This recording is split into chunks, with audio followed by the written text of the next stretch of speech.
Awalnya gimana? Enak, nak?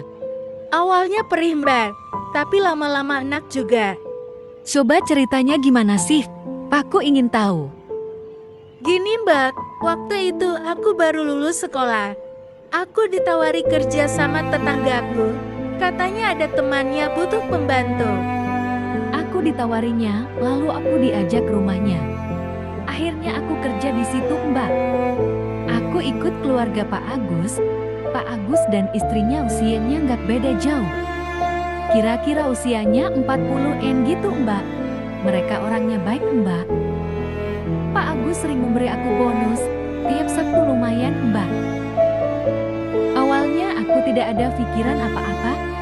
Ya antara bos dan pembantu saja, Mbak. Pak Agus kerja kontraktor namun tiap hari pulang. Sedangkan Bu Agus kerja jualan, dia punya toko pakaian. Tokonya pun dikenal di kota ini, terkenal barangnya bagus dan harganya tidak menguras kantong. Jadi kedua-duanya bos saya sama-sama sibuk, terkadang jarang pulang. Apalagi Pak Agus banyak proyek dan Bu Agus banyak orderan, baju mereka pasti sibuk. Sampai rumah langsung tidur. Mereka jarang di rumah. Kulihat mereka sibuk dengan urusannya masing-masing. Sudah 22 tahun menikah, mereka belum dikaruniai anak. Mungkin karena jarang bertemu sehingga jarang gituan. Setiap pagi Pak Agus memintaku membuat kopi. Siang ini aku mencuci pakaian. Cucian hari ini banyak. Aku nggak sadar Pak Agus dari tadi memperhatikanku. Dari belakang aku nggak tahu apa yang ada di benaknya. Lalu ia memanggilku, aku pun menghampirinya. Ia berkata padaku, hari ini istrinya tidak pulang. Ngomong-ngomong, yang Mbak bilang tadi gituan itu apa? Ya, hubungan suami istri Mbak maksudnya. Mbak kok tahu dari mana? Dari Pak Agus, Mbak. Dia pernah menceritakannya padaku. Saya lanjutkan cerita yang tadi ya, Mbak. Pak Agus mengambil amplop di sakunya. Ini bonus untukmu. Banyak banget pikirku. Tentu saya gembira, Mbak. Pak Agus selalu mengelus-elus rambutku. Kamu tabung ya katanya. Kamu kerjakan capek katanya. Hari mulai malam, Pak Agus duduk di depan TV ya.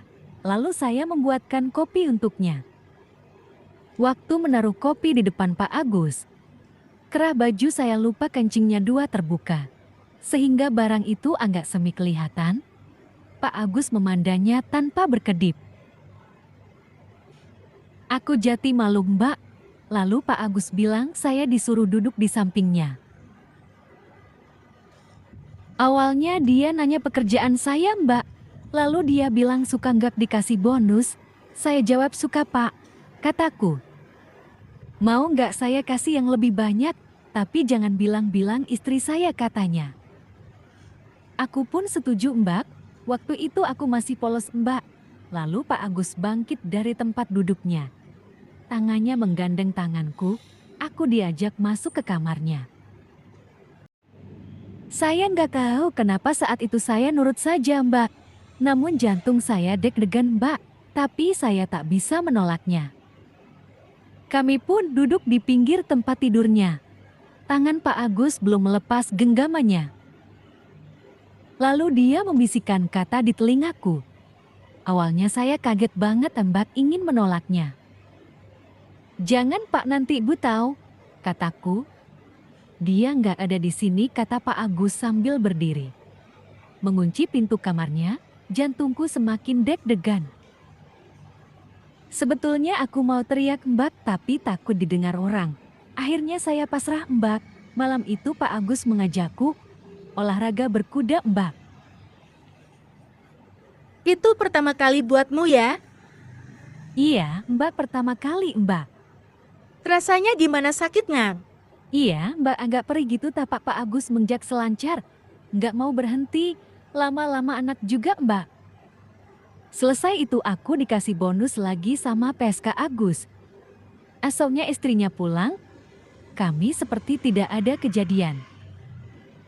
Setiap aku memberi kopi Pak Agus selalu tersenyum dan bilang jaga rahasia. Kalau istrinya lagi kerja dan Pak Agus nggak ke proyek, pasti Pak Agus selalu minta kopi yang satu itu Mbak. Pernah waktu itu istri Pak Agus 2 hari nunggu orang tuanya.